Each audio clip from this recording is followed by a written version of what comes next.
नमस्कार सम्पूर्णमा हाम्रो च्यानल स्मार्ट नेप्से ट्रेडरमा तपाईहरुलाई स्वागत छ। धेरै पछि हाम्रो भेट भएको छ र यो च्यानलमा मैले आज हाइड्रो पावरको स्क्रिप्ट ल्याएको छु। यो स्क्रिप्ट चाहिँ आज सायद राम्रै बढ्छ होला, लगभग मार्केट खुल्न लागिसकेको रहेछ।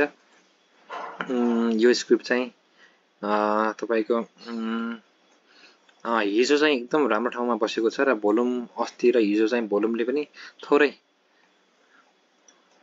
बढ्छ भन्ने एउटा संकेत गरेको छ र तपाईहरुलाई म देखाउन चाहन्छु। यो श्रावण 30 2081 लगभग 1 वर्ष पहिला चाहिँ यसको हाई चाहिँ 389 थियो र यो हाई ब्रेकआउट गरेर माथि गएर 420 को लाइन पुगेर तल आएर फेरि टेस्ट गरेर माथि हिजो ठ्याक्कै 389 लाई ब्रेकआउट गरेर 390 को पोइन्टमा गएको छ र यो टेक्निकली चाहिँ राम्रो देखेको छ र यसलाई चाहिँ भेरिफाई गर्नको निम्ति हाम्रो यो होल्डिङ जाँदाखेरि एसपीडीएल को होल्डिङ चाहिँ हाम्रो 50 नम्बर ब्रोकरले हिजो 388 मा 39000 किता चाहिँ होल्ड गरेको छ र यसले बाइ गरेको छ। त्यही भएर आज चाहिँ यो होल्डिङको हिसाबले र यो टेक्निकली हिसाबले दुवैले आज यो स्टक चाहिँ बढ्ने देखाएको छ र यो स्टक तपाईले अर्को भेरिफाई गर्दाखेरि चाहिँ यो तपाईको एउटा राम्रो इन्डिकेटर छ, मलाई एकदम मन पर्ने इन्डिकेटर यो सुपर ट्रेन्ड भन्ने छ।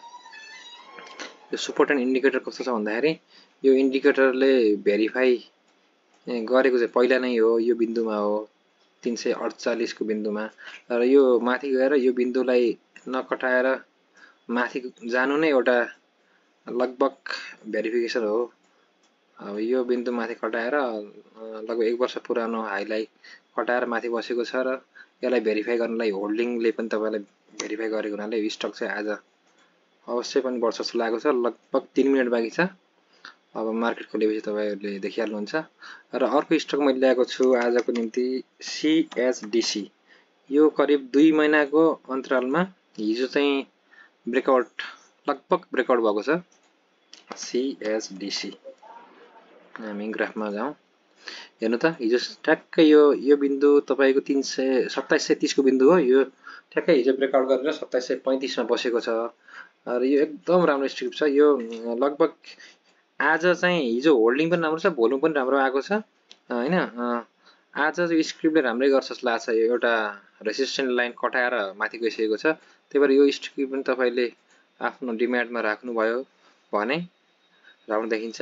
अब 77 नम्बर ब्रोकरले हिजो राम्रो किता किनेको छ, सेल छैन र तपाईको 1 महिनाको होल्डिङ गर्दाखेरि पनि 32 को रहेछ। अलि अगाडिको होल्डिङ हेर्नु भयो भने तपाईको सीएचडीसी को राम्रो होल्डिङ छ। त्यही भएर सीएचडीसी चाहिँ एउटा अर्को स्क्रिप्ट मैले ल्याएको छु। ल मार्केट खुल्न लाग्यो, तपाईहरुलाई मेरो एनालाइसिस कस्तो लाग्छ हेर्नु होला।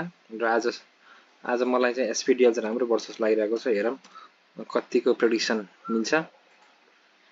ल तपाईहरुलाई राम्रो लाग्यो भने च्यानल चाहिँ सब्स्क्राइब गरिदिनु होला र लाइक गरेर हामीलाई मोटिभेट गरिदिनु होला। धन्यवाद।